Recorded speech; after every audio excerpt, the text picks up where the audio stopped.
All right, welcome to batch number 2 of Tiny Apartment Home Brewing. I have my water heating up and I will shortly be putting my grains and my extract into it to steep for a bit, and then we'll get a boil going. Okay, I've heated my water up to 165 degrees and I am adding my malt extract, which you want to make sure when you add your malt extract that you take it off the heat. And you want to make sure that you get it thoroughly mixed in before you put it back on the heat. Otherwise, it will scorch on you. And you don't want that, trust me. All right, I'm just using the hot water to try to extract all this extract from the measuring container here.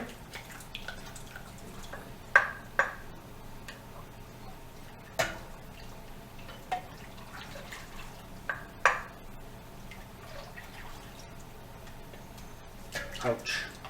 Don't burn yourself on the pan. The pot is hot.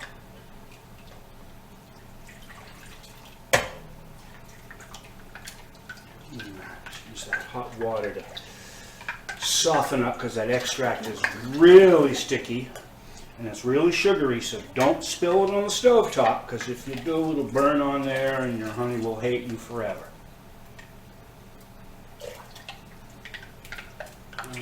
I'm going to call that good.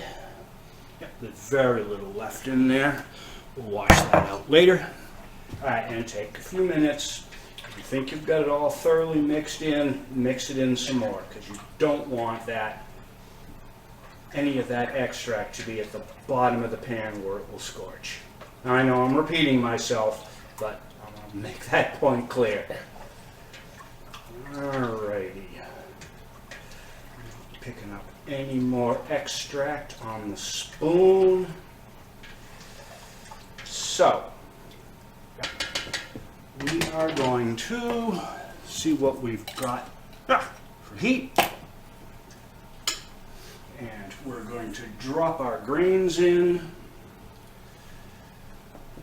to steep. And we're going to set our timer. 30 minutes and start. All right, water temperature 153. That's just about where I wanted it.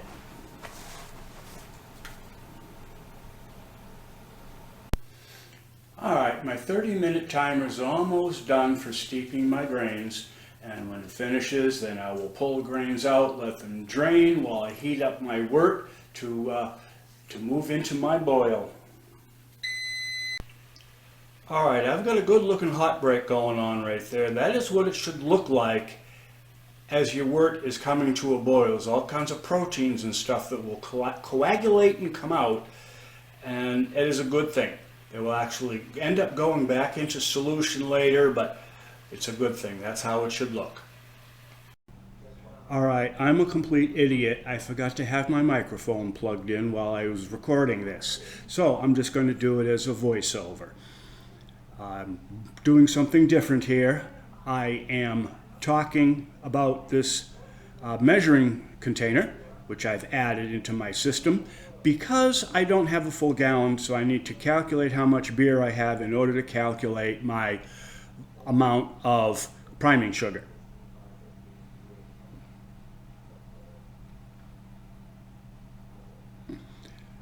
All right, I've got my bottling bucket ready. And I've got my specific gravity, which was 1013, which is just about right because this one started a couple points higher than the other one did.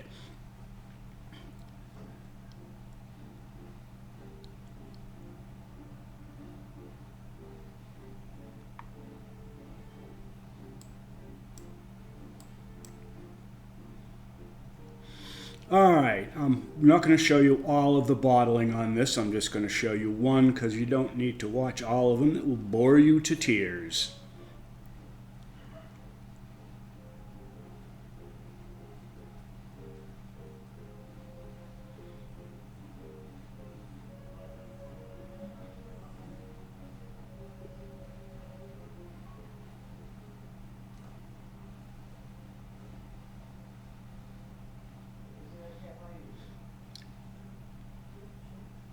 All right, now that I've got these 4 bottled, I'm going to add a little pinch of yeast to each one. I probably don't need to, it's just extra insurance so that I can be sure that, that I will get some secondary fermentation and I will get carbonation.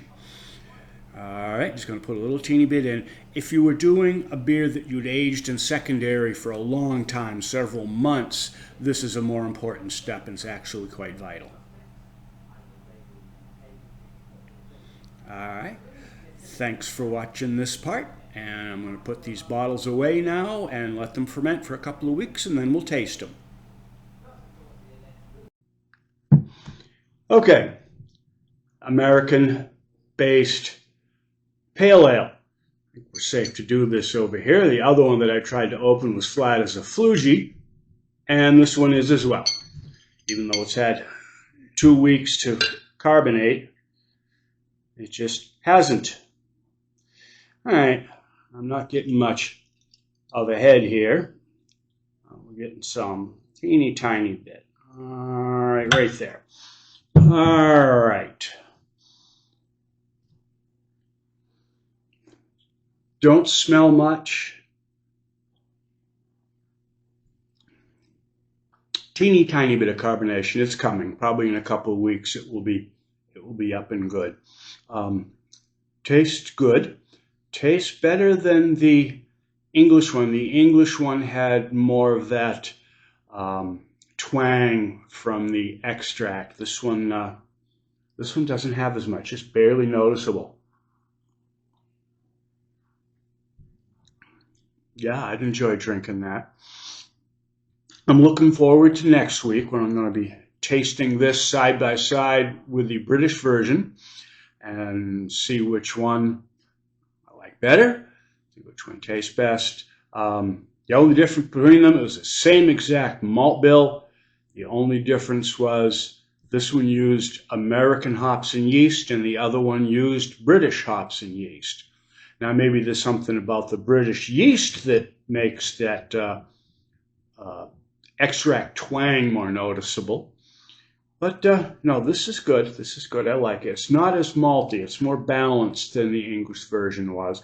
Not much hop aroma or flavor, which I think if I redo this pair of beers, I will do it with a higher hop loading, even though according to the batch program, the brewing program, I was right in the middle of the range for hoppiness. It's not very hoppy, and a pale ale should have some hoppiness to it. Definitely should not be malty.